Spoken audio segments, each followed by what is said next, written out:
Jadi mudah-mudahan Allah jaga hati kita, baik ketika kita diuji, bahkan ketika kita diberi nikmat, supaya dalam dua keadaan ini kita tetap menjadi mukmin yang ajaban, yang ideal, yang baik, yang insya Allah Allah suka sama kita.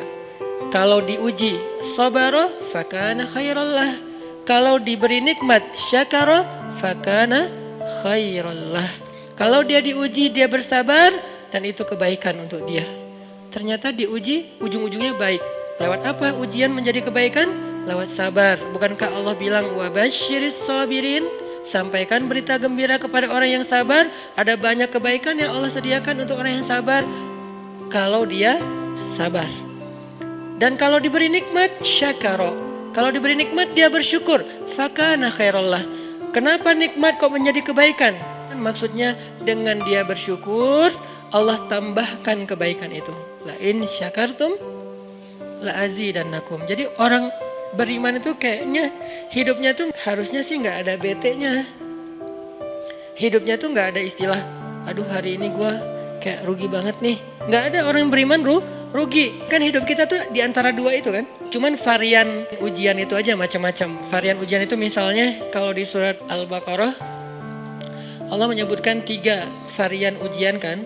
Ba'sa, dharra, zulzilu. Ujian fisik, ujian harta. Harta ini termasuk karir, kerjaan, usaha, bisnis. Dan ujian zulzilu, ujian perasaan termasuk diputusin. Atau orang yang dekat sama kita jadian sama yang lain. Atau mungkin di unfollow oleh ya gitu deh. Saya kalau udah ngebahas bab ini agak gimana gitu. Jadi 3 varian ini masuk kategori apa? Masuk kategori ujian. Tetap aja 2. Kalau nggak ujian nikmat antara 2 itu nih. In asabathu sarra syakara wa in asabathu dharra sabara. Udah gitu aja. Dan nanti bahkan sampai ayatnya gini. Alladzina yunfiquna fis sarra'i wad-dharra. Orang yang tetap beramal soleh lewat hartanya dalam keadaan dia berkelebihan atau dalam keadaan dia kekurangan. Itu mukmin, keren banget gitu. Dia tuh nggak pernah kehilangan kesempatan berbuat baik. Baik beramal soleh ketika dia dalam keadaan dikasih nikmat maupun beramal soleh ketika dia dikasih ujian, tetap aja beramal soleh. Contoh yang ayat tadi, yunfikuna fis sarra, berinfak dalam keadaan sarra, dalam keadaan bahagia, senang, lagi dapat untung gitu kan. Ataupun yunfikuna fit dharra, tetap berinfak walaupun dia dalam keadaan dharra, dalam keadaan susah. Dalam keadaan dor itu kan bahaya. Nih kalau saya infak nih bahaya nih buat saya nih.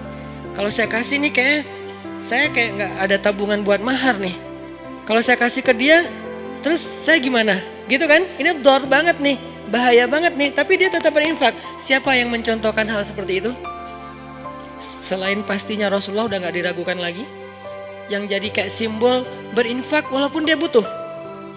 Orang-orang Ansor, yu'thiruna ala anfusihim walau kana bihim khasasah. Mereka mendahulukan orang muhajirin atas dirinya sendiri. Walaupun sebetulnya dia juga butuh kepada kebaikan itu.